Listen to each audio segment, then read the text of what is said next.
fuel from air. Well, that might be what we're seeing here, Aerleum, like petroleum, right? Yeah. Stephen, why don't you tell us what this model is? Yeah, definitely. So what we do at Aerleum is we have invented a process that combines capture and conversion of CO2. So in that reactor, we have a patented material that you can figure out as a sponge. When we pass air through this sponge, the CO2 is trapped and the rest of the air is released in the atmosphere. So we remove CO2 from the atmosphere.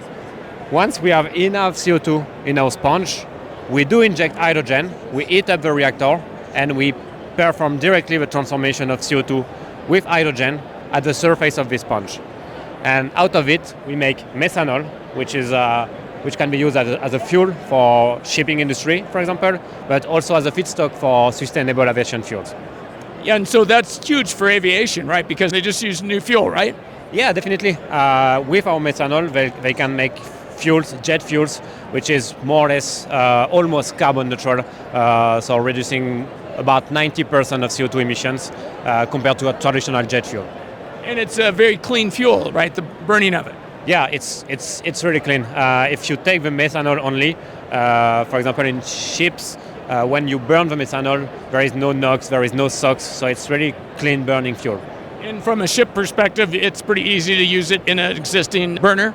Yeah, it can fit, it can be blended with current gasolines with a certain percentage. But there are also like a lot of things being done on changing the engine of ships to run on 100% methanol. And so what are the key inputs here to make this cost effective? What do you need to do still? Obviously, hydrogen is a key feedstock for us. So, and we want to have like hydrogen which is as clean as possible. So perfect one is green hydrogen made out of electrolysis. So hydrogen is key, and if it's green, it means that electricity is key also. How do you generate the hydrogen in terms of what's its feedstock? Is it water? Yeah, that's water from electrolysis. So you take water and you split the water, so you have hydrogen and oxygen being produced with electricity. And so can that be done from salt water, for instance, or does it have to be fresh water? It has to be fresh and more or less purified water right now, but there are, I think, some companies working on like electrolyzers that can work with salted water, so removing energy-intensive process of purifying the water before electrolyzing it. Now, one of the thoughts was, what about small modular reactors from an electricity standpoint? It's going to take a lot of electricity, right? Yeah, definitely. And that kind of process, let's say, can be very adapted to what we do, complementary, because they can provide electricity, which is very clean. So we can fuel the electricity. We can fuel the electrolyzer with this electricity. And what they can provide also is heat, and in our process we do need heat.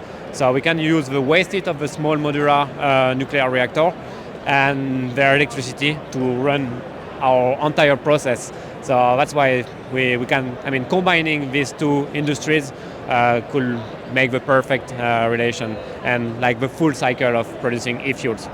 So you're pretty early in the process still. Do you have a prototype up and running?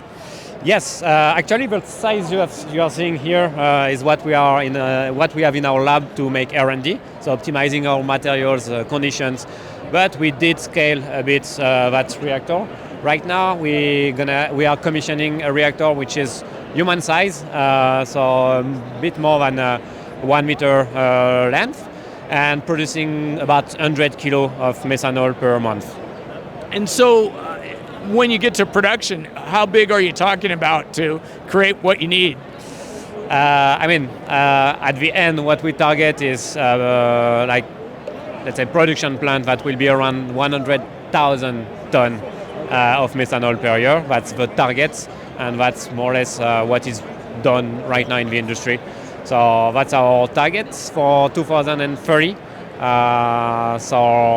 This reactor, this let's say small reactor we are commissioning today compared to what we want to build tomorrow will represent the basis of our next phase for scaling.